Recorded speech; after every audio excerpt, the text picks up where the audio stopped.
If you're in pigeon pose, you should flex the ankle to protect the knee. It's a common cue you hear in a lot of yoga classes. Is there something to it? Is it bullshit? Let's find out. Hey, my name's Nick. Today we're going to pull apart some of the alignment and instructional dogma that yoga teachers often pass on to their students without necessarily questioning its validity or examining it.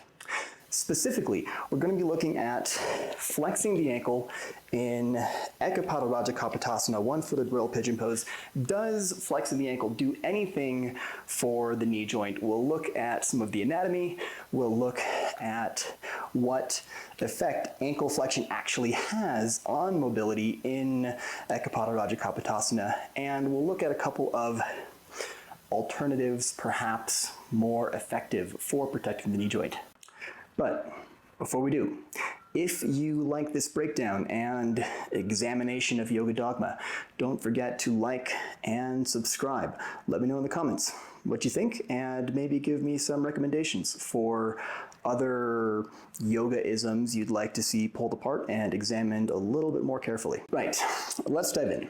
The theory behind protecting your joints is sound. If you have a joint that is vulnerable, you should engage the muscles that cross the joint in order to stabilize it and prevent it from sliding around.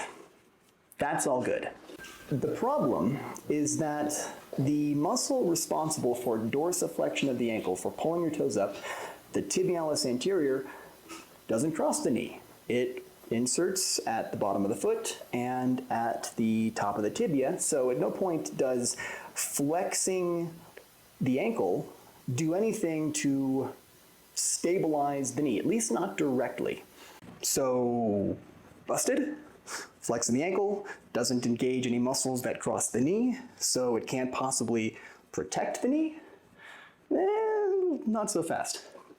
If you're comfortable in pigeon pose and you don't have any ongoing injuries or conditions with the knee, then come down to the ground and try something with me. Or, just watch. Your knee joint is not a fixed hinge joint. Unlike the elbow, which only moves in one direction, your knee has a certain amount of rotation available to it, especially when it's bent. And when you're in pigeon pose, the natural tendency is for the tibia to rotate laterally relative to the femur. So try this, participating at your own discretion. Come down into pigeon pose like you do with your ankle flexed, and notice what kind of rotation you get at the knee joint.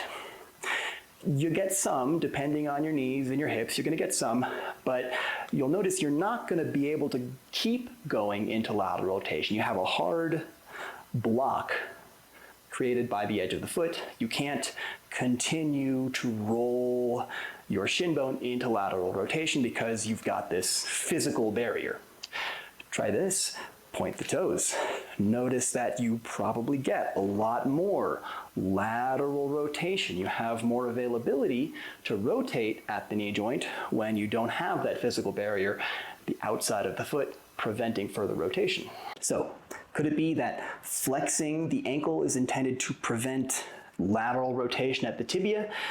That's my best guess for how all of this got started. Once upon a time, there was a student who had something going on with their knee, say a meniscus tear, and their teacher gave them the modification to flex the ankle in order to prevent lateral rotation at the tibia and creating, further aggravating whatever was going on. Anyway, it worked for them. And the teacher maybe just decided to play it safe and went on to say, everyone just go ahead and flex your ankle to protect your knee, because I don't know what you have going on with the knees, and honestly, there's not really anything wrong with flexing your ankle in pigeon pose. Or, maybe the student went on to become a teacher and started giving that instruction, flex the ankle to protect the knee, because it was so important for them. I'm guessing this is what happened. It was a case of a individual modification somehow getting translated as the gospel truth for all practitioners.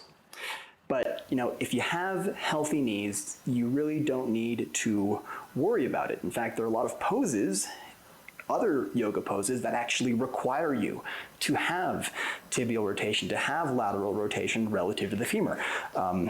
All kinds of lotus pose variations are going to require some amount of lateral rotation at the tibia.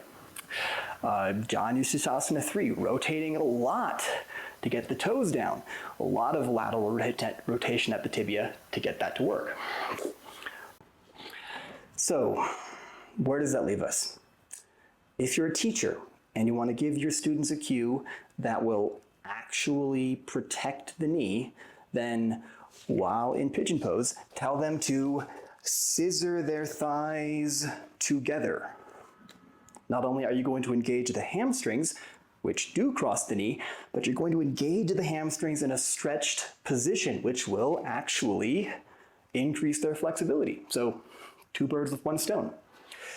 If you have an ongoing condition or injury with the knee, yeah, flexing the ankle is not the worst thing in the world, but honestly, I think I would just skip this pose or I would modify it. There's really no added benefit for squaring your hips to the front of the mat if you don't have the range of motion to abduct and laterally rotate your hip to comfortably square the hips forward. Once your hip reaches its maximum abduction lateral rotation, that extra movement has to come from somewhere. It's going to come from your knee. So it doesn't matter how much you flex the ankle and prevent lateral rotation, you're still putting the weight of your whole body, upper body, onto the tendons and the ligaments of your knee joint. So, final verdict, the flex the ankle to protect the knee cue is mostly a distraction, generally uninformed, probably the product of dogmatic memorization rather than critical thinking skills in yoga teacher training. If you have something going on with the knee and doing pigeon pose causes you knee pain, you want to find a modification that works for you, then leave a comment below or follow the link in the description and we'll see if we can find you a modification that works. Till next time.